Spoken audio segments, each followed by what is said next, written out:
Hello everyone, আসসালামু আলাইকুম। This is me Humaira ইসলাম অনন্যা। চলে আসছি আবার আপনাদের সাথে নতুন আরেকটি ব্লগ নিয়ে। আজকের ব্লগটা হচ্ছে আমার গরুর মাংস রান্না নিয়ে, যেটা হচ্ছে আমরা আজকে সেহরিতে খাবো। তো এখানে আমি কিছু গোটা মশলা হচ্ছে আগে একটু তেলে ভালো মতো ভেজে নিলাম, তারপরে হচ্ছে পেঁয়াজ কুচি দিয়ে দিলাম, তারপরে এটাকে কিছুক্ষণ নাড়াচাড়া করলাম যতক্ষণ না হচ্ছে পেঁয়াজটা একটু ব্রাউন হয়ে যায়।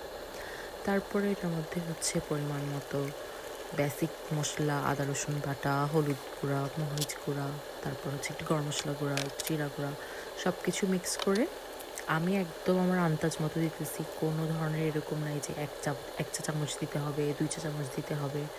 আমার এরকম কোনো পরিমাপ জানা নেই, আমি জাস্ট নিজের মতো করে রান্না করি।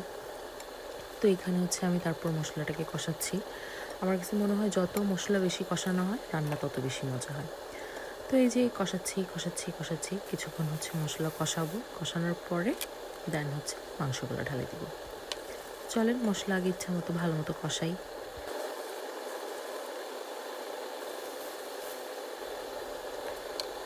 আমার মনে হয় যখন হচ্ছে মশলা কষানো থেকে উপরে তেল বের হয়ে যায় তখন মশলাটা প্রপারলি কষানো হয়েছে।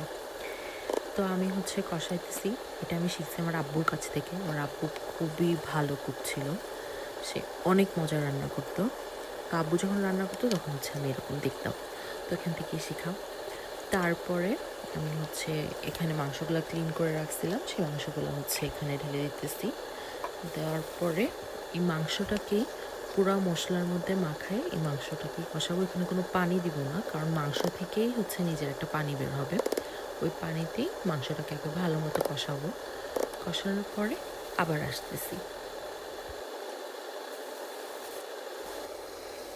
তো এই যে এখানে মাংস থেকেই পানি বের হয়েছে, ওই পানিতেই মাংসটা ভালো মতো কষানো হচ্ছে। মাংসটা ভালো মতো কষানোর পরে আমি এখানে হচ্ছে 10-12টার মতো কাঁচামরিচ দিয়ে দিচ্ছি, যেহেতু আমি কাঁচামরিচের ঝালটাই হচ্ছে প্রেফার করি। তো এখানে তারপরে হচ্ছে মাংস ভালো মতো কষানোর পরে আমি এখানে পরিমাণ মতো পানি দিয়ে দিব, যেই পানিতেই হইতেছে মাংসর ঝোলটা বের হবে। আমি হচ্ছে একদম ঝোল ঝোলওয়ালা মাংস করব না আজকে, একটু মাখা মাখা, একটু মানে আধো ভুনা, একটু মাখা টাইপের মাংস রান্না করতেছি। তো এই পর্যায়ে আমি এর জন্য বেশি পরিমাণে পানিও ইউজ করব না। যতটুকু পানি লাগবে মাংসটা পুরোপুরি সিদ্ধ হওয়ার জন্য আর ঝোল বের হওয়ার জন্য অতটুকুই পানি দিয়ে দিলাম। এখানে মাংস অলমোস্ট 75% মতো হয়ে গেছে। তো এখানে আমি গোটা রসুন হচ্ছে এখন অ্যাড করে দিচ্ছি। আমার কাছে খুব ভালো লাগে মাংসর সাথে একটু গোটা রসুন ভাত দিয়ে মাখায়া খাইতে। আপনাদের কাছে কেমন লাগে সেটা অবশ্যই আমাকে জানাবেন, অ্যান্ড আপনারা গোটা রসুন ইউজ করেন কিনা সেটাও কমেন্ট করে জানাবেন। তো এই পর্যায়ে যখন মাংস অলমোস্ট 85%-এর মতো হয়ে গেছে তখন আমি এখানে আলু অ্যাড করে দিচ্ছি, কারণ গরুর মাংস আলু ছাড়া তো চলবেই না। তো কারণ এখানকার আলুগুলো হচ্ছে খুবই নরম হয়, খুব জলদি সিদ্ধ হয়ে যায়। এর জন্য এগুলোকে ভালো করে কষায় বা ভালো করে নাড়ে চাড়ে পানিতে সিদ্ধ করার মতো কোনো ঝামেলা নেই।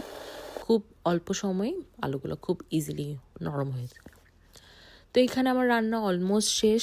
রান্না শেষ হওয়ার পরে নামানোর আগে আমি জাস্ট হালকা করে একটু জিরার গুঁড়া উপরে একটু অ্যাড করে দিই, যাতে খুব সুন্দর একটা ফ্লেভার আসে। তো এই ছিল আজকের আমার ভিডিও। আমার মাংস রান্না করা শেষ। যদি আমার ভিডিও আপনাদের কাছে ভালো লাগে তবে অবশ্যই আমার পেজটাকে ফলো করবেন, শেয়ার করবেন, পাশে থাকবেন। Thank you for watching. আজকে এখানেই বিদায় নিচ্ছি। আল্লাহ হাফেজ।